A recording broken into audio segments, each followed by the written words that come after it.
Hello, everyone, and welcome to the Strategic Business Influencer, my new series for leaders who know that in today's evolving world, trust is the greatest competitive advantage. Today's guest is Jason Glisczynski, a co-founder and managing partner of Silvertree, where he leads the firm's private client group, helping business owners and high-income families make smarter financial decisions, reduce unnecessary taxes, and build lasting legacies. For more than 20 years, Jason has worked alongside entrepreneurs, manufacturers, engineers, and business owners, guiding them through some of the biggest financial moments of their lives, from scaling a company and preparing for succession to navigating business exits and multi-generational wealth planning. What makes Jason's perspective especially unique is his deep focus on the manufacturing industry. So rather than trying to serve everyone, he has built a firm that understands the unique challenges manufacturers face and helps owners create businesses that are not only profitable today, but positioned for long-term value. Jason is also the author of the international best-selling book, Planning with Purpose, Solving Your Unique Retirement Puzzle, and a frequent speaker on business succession, tax strategy, and wealth planning. Jason, welcome to the Strategic Business Influencer. Thank you for being on today. Yeah, thanks for having me. Really excited to be here. Appreciate it. Absolutely. Well, as I just shared, your career has spanned more than 2 decades in financial services. So I would like you to take us back to the very beginning of your journey. What first drew you into this profession?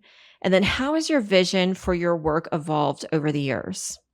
Yeah, so I actually just kind of fell into it. I had a very long career in retail and was just kind of getting burned out with, working every weekend and every holiday and stacking Christmas lights in a semi trailer in the middle of July, and I just kind of got just tired of the retail rat race, so to speak. And my father actually was running a financial services firm at the time, and he had just extended an offer and said, "Hey, why don't you come work for me?" And so I made the leap, and I've always been entrepreneurial from having a lemonade stand when I was a kid and going around the neighborhood and mowing lawns and shoveling driveways and sidewalks in the wintertime. So I've always been entrepreneurial. So it was really an opportunity for me to really, spread my wings, if you will, and have an opportunity to create something bigger than myself. And so my father gave me that opportunity. And way back, this was in 2004. My job at that time was, selling insurance products to the greatest generation, the World War II veterans, if you will. And did that, was very successful. But as I evolved in my career, it was one of those situations where the smarter I got, the more I learned, I realized the less I actually knew. So I was getting smarter and dumber at the same time was almost the situation. But I really made a commitment then to get a lot of education. So I have a lot of letters after my name, and I'm a lifelong learner. And as I evolved through my career, what I found was that while, financial products are an important piece of the puzzle, they're just pieces, right? It takes expertise and skill and knowledge to put all of the pieces together. So, from going from initially doing insurance sales to really now our focus today is planning first, products second. So we focus, primarily on the plan first, get a really solid plan in place first, and then figure out which products fit for that specific plan. So it's been a long journey. It's been enjoyable, much different today than it was 20 plus years ago, Sure. but super excited for, the next 20. Well, I love that you shared how even your entrepreneurial spirit started when you were a young child. I feel like that's a similarity that I come across speaking with founders on this series, is all of them had that in their roots, but also the lifelong learning component is so unique. I think from a founder perspective, you never stop learning. One thing that I want to dive in on with you is you work primarily with manufacturers, business Right. owners, and executives in that space. What was it about the manufacturing community that made you decide, these are the people that I want to build my business around? Yeah. So again, it was kind of one of those. It was a happy accident when I broke away from my father's firm and launched Silvertree in 2018. About 95% of my clients followed me during that transition. And when I launched the firm, I took a step back and said, okay. And truth be told, like I work with coaches. For anybody who's listening to this podcast, that's an entrepreneur or a CEO or like. I highly recommend having a coach. So I had a coach that I was working with at the time, and we sat back and said, okay, we got to figure out who is Silvertree? What are we about? Who do we serve? What problems do we solve? And so I looked at my existing client base and it was like, oh my gosh, like almost all of these people have a manufacturing background, whether they're a CNC machinist or they're a welder or they worked in operations or sales or they were an owner or an executive. But so many of them were tied to manufacturing in some way, with their careers. And I realized at that moment, I looked and I said, well, I get it. I know why I gravitate to these people because they are no BS, salt of the earth people, right? And they make things happen. Manufacturing is the backbone of not only our local economy, but our state economy. And so it's just kind of this aha moment. It was like, oh yeah, these people are like me. Like I don't wear a suit to work. I don't even know. I don't even know if I remember how to tie a tie anymore because I haven't tied a tie in so long. Sure. Because I just like working with real people. And so those folks that work in manufacturing at all levels, again, from the shop floor all the way up to the executive boardroom, they're really just salt of the earth, real people. And the fact that they do so much for our economy locally and statewide and across the entire country, I felt that it was prudent for me to make it my mission really to serve those folks. Because in the financial services space, most of the guys and gals in my business, they're targeting the white collar people, right? They're going after doctors, optometrists, dentists. Like, I mean, there's multiple businesses throughout the country that serve those markets. And so then I went and looked and said, well, who's serving the manufacturing space? And there's nobody doing it. So it was just a great situation where these are my people. I can speak to them. I talk in their language. I'm down to earth. They're down to earth. Like we don't have to deal with any of the BS and let's just get down to brass tacks and get things done. So it just kind of all fell into place. It wasn't something that happened on purpose. It just kind of happened naturally over time. And as we've evolved now with our firm and working more with executives and owners in the manufacturing space, what I found is that those business owners are so passionate about taking care of their people. And that fits perfectly within our core values, which is taking care of people and making sure that people find success. So it's just a top to bottom situation that it just all kind of aligned. I mean, I don't even know how else to explain it to you, Paige, other than that's just how it happened. Well, I love that values alignment, and that was so important to you, but also the impact of the community. Like you were saying, this was a way for you to serve the community you live in and also the state. Was that decision for you to officially kind of jump in and brand yourself around that? Was that, scary as a founder and a business owner to niche down, or did it feel really natural? It was super scary. It was, and my staff, like when I pulled the team together and I said, all right, everybody, here's what's happening. We're putting a flag in the ground and this is who we're going to serve. And of course, my team pushed back because I'm a big culture guy. And so even though I'm the CEO, managing partner, the boss, like whatever you want to call it, we still all have mutual accountability. And I've created an environment here in our firm that allows my employees and my team members to speak up and push back. If like, hey, if I'm putting out direction and it doesn't make sense to you, like, no, give me pushback, because feedback is a gift, positive or negative. It's still a gift. And they were like, wait a minute, like if we focus just on manufacturing, what about our client? Because we have clients who aren't in manufacturing. We have some clients that are in different industries. They're like, well, what about all those folks? Are we going to turn them away? It's like, no, we're not going to turn people away, but this is where we're going to focus. And what ended up happening was even some clients, we still bring on clients today that aren't in manufacturing, and they'll just ask one question. They'll say, I know I'm not in manufacturing, but can I still work with you? And the answer is, well, of course you can. As long as the situation is where we can bring value to you then absolutely we'll bring you on as a client. But it was super scary. But now that we've done it and we're now several years into this, again, what we found is that it makes it easier for people to identify us as the go-to people for them to help them, because they're, again, in the manufacturing space. Yeah, absolutely. And thank you for sharing that. I feel like that's such a big decision that many founders and CEOs look at when they're building and scaling a business is, how do I get in front of the right audience? How do I serve the right people that are in alignment with my values, but are also, really great partners for the business along the way? One thing that I think is unique about you is you've walked alongside founders through some of the biggest moments of their lives. So from them growing a company to preparing for an eventual exit or transition. What have those experiences taught you about business owners that surprise you the most?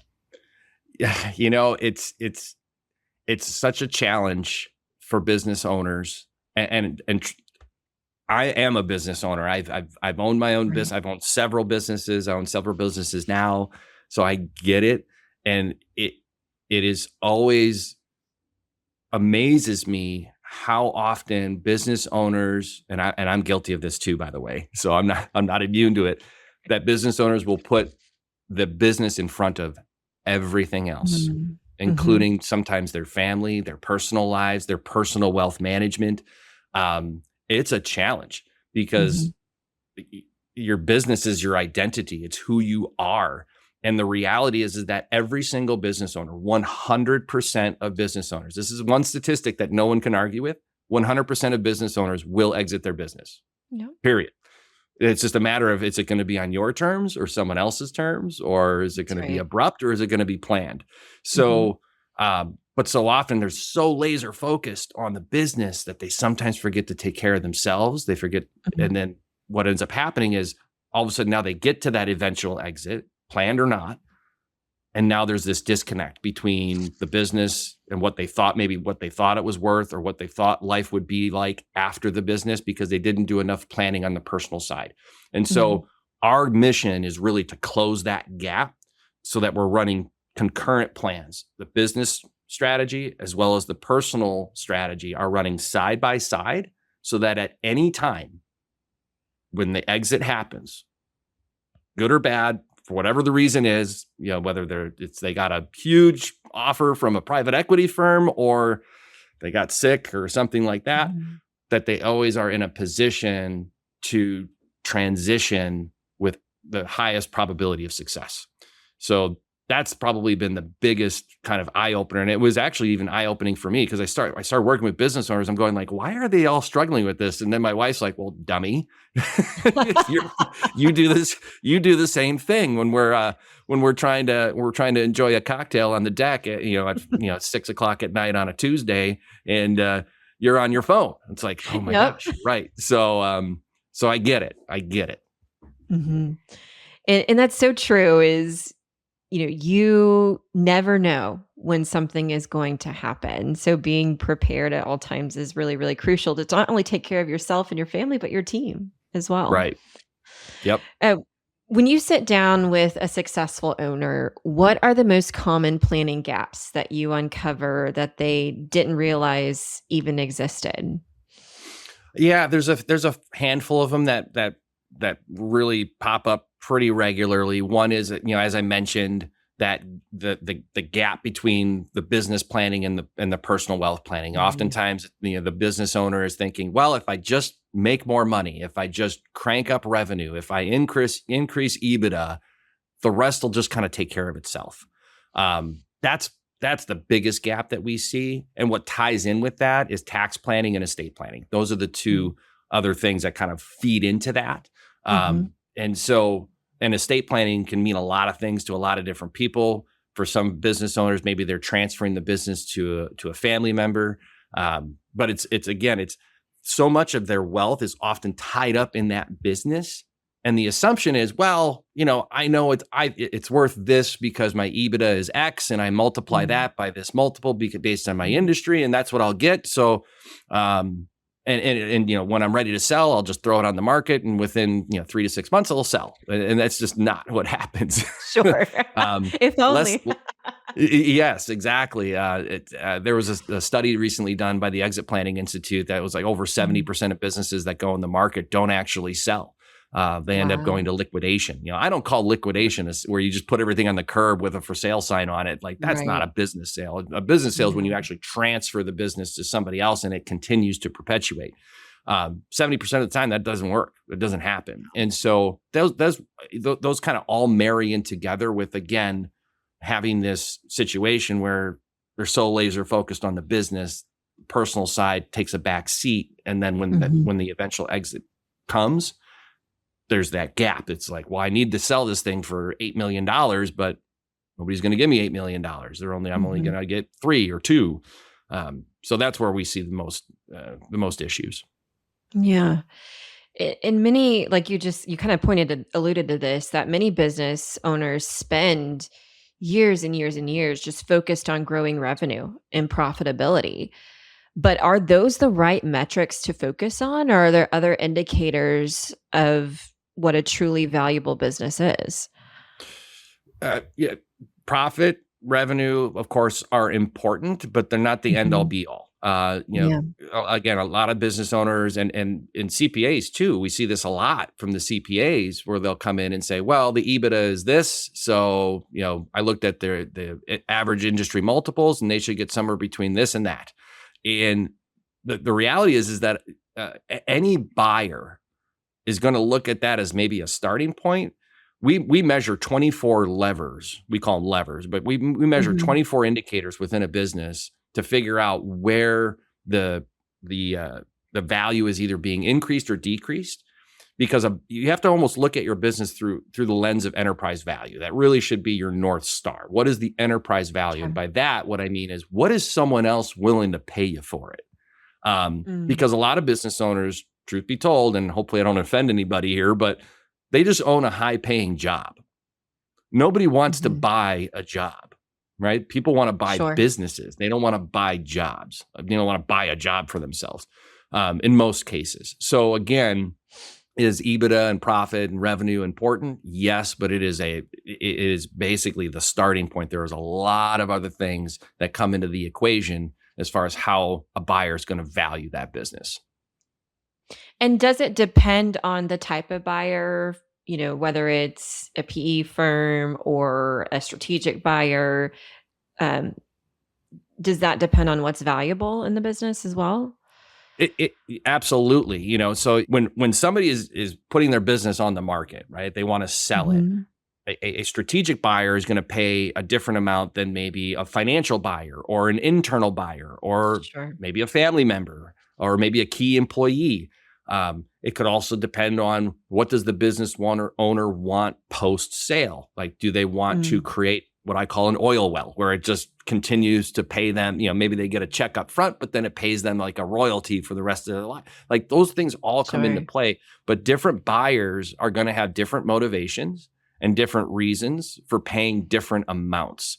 And so it's important for a business owner to really look at that landscape and figure out which type of buyer is going to make the most sense for their situation. Because again, especially in the manufacturing space, a lot of these business owners, they're not worried about necessarily getting the biggest check possible. They want to make sure that their family's taken care of, and they want to make sure that their team is taken care of. They don't want to leave their employees in a lurch, or where they're, I'm going to sell off to, this company, and then they're going to come in and slash half the workforce because of redundancy, right? So all of those things come into play. It's not just the almighty dollar. At least that's been my experience in the manufacturing space. Maybe it's different in other spaces, but in the manufacturing space, what I've seen is that taking care of the employees is just as important as the owners taking care of themselves and their family. So all those things come into play, and it's important to work with people who understand that and can help you navigate through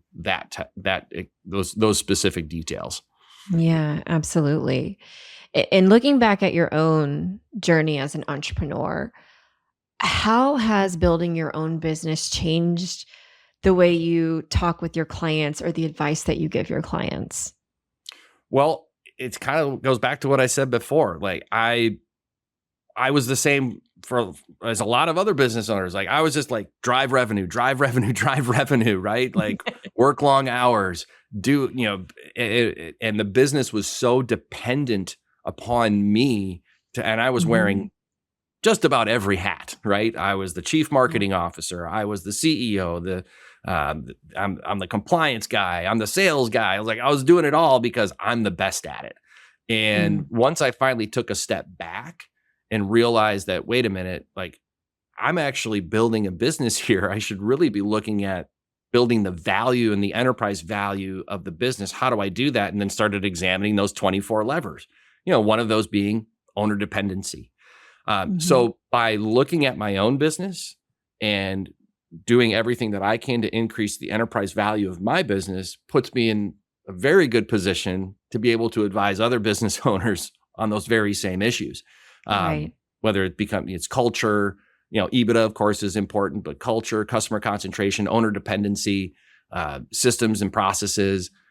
So it really has just been such an amazing experience to go through it myself, which has now allowed me and given me the opportunity to really share that with others and to watch a business transform and to watch the business owner, to get a text message from a business owner on a Tuesday afternoon because they're on and saying, "Hey, I'm on the golf course," where that would never happen because they were so entrenched in it. Like those are such rewarding moments, and I'm just blessed to be part of it. Yeah, that's beautiful. And I'm sure too, you have a lot more empathy because you know the challenging points to get across some of those hurdles as a business transforms as well. Yeah, exactly. I mean, it's when anybody, especially in my space, right? Like if you look at the wealth management space, you go to every website, what do they say? We work with business owners and successful families. They're like, okay, or we work with pre-retirees and retirees. It's like, well, yeah, that's pretty much everybody, right? Right. But a lot of these guys and gals, they've never run a business. They they're an employee for a firm, right? Sure. And so to be able to, sit side by side with somebody in the trenches day in, day out and understand what it takes to run a business, to, hey, I got to make payroll this week. Like, I've been through all of that type of stuff. So I speak from experience, not just a textbook. I love that. And Jason, there are two questions that I love to ask every entrepreneur I interview on this show. The first question I have for you is, who are you in addition to being a CEO? Oh my gosh. So, we were talking about this right before we hopped on here. And, so yes, I'm a CEO, managing partner, or whatever you want to call it. But I really also see myself as like like the cheerleader of my team. Yeah. And I love just when my team comes to me and they say, "Hey, would you please go home? We have this taken care of." It's like, then I know I've done the right things to empower the team. And so for me, that's just so amazing. I mean, we have all of our employees, I've been here for a long time. And I think that's just so important to really build that culture. And so, yeah, I guess team cheerleader, I guess is what is what I guess. I don't know. Hopefully that resonates with some people who are listening. But yeah, I would say that's probably the biggest thing that I do aside from just being the CEO. Well, I love that. And that's the goal, to make your team feel that way. So that's beautiful. And the second question that I have is, what is the impact you want to have at the end of every single day? Yeah, at the end of every single day, when I go home, I want to be able to, kiss my wife, look her in the eye and say, "Hey, I made a difference in somebody's life today." And it could be as simple as, buying somebody's coffee at the gas station who's in line behind me, or again, helping out a team member with something, or doing something really, really impactful for one of our clients. Like, it's not just client related, but every single day I try, I want to go home knowing that I did something positive for someone else, because at the end of the day, that all just perpetuates. Right.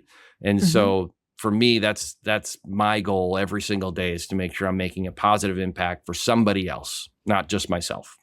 Yeah, well, that speaks volumes, Jason, and I can tell that you're so authentic with that. By the way, you've talked about your journey, how you built your company, how you help others. So thank you so much for sharing that.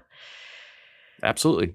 My And pleasure. if our listeners want to learn more about you, learn how to work with Silvertree, get advice from you, where can they go to learn more? Yeah. So our website is silvertreeplan.com. It's silvertreeplan.com. There's lots of great information there. There's all kinds of, background information. And of course, you can always just, pick up the phone, give us a call, or send a text to our office line at 715-544-1610. Yeah, I'm a pretty open book. Like I have lunch with my competitors sometimes. I don't view them as competitors, but Sure. because I'm like, there's so much opportunity out there.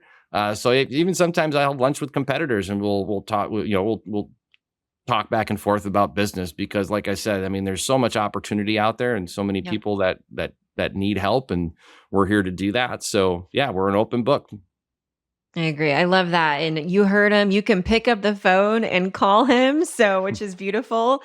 And he's willing to talk. So, you'll be sure to check out Jason. And again, Jason, thank you so much. There's so much value for founders and owners that you shared throughout this episode. So, I'm grateful for all the knowledge that you've shared today. Absolutely, my pleasure. It was a lot of fun, and I appreciate you having me on. Absolutely. And thank you all for tuning in, and we will see y'all next time.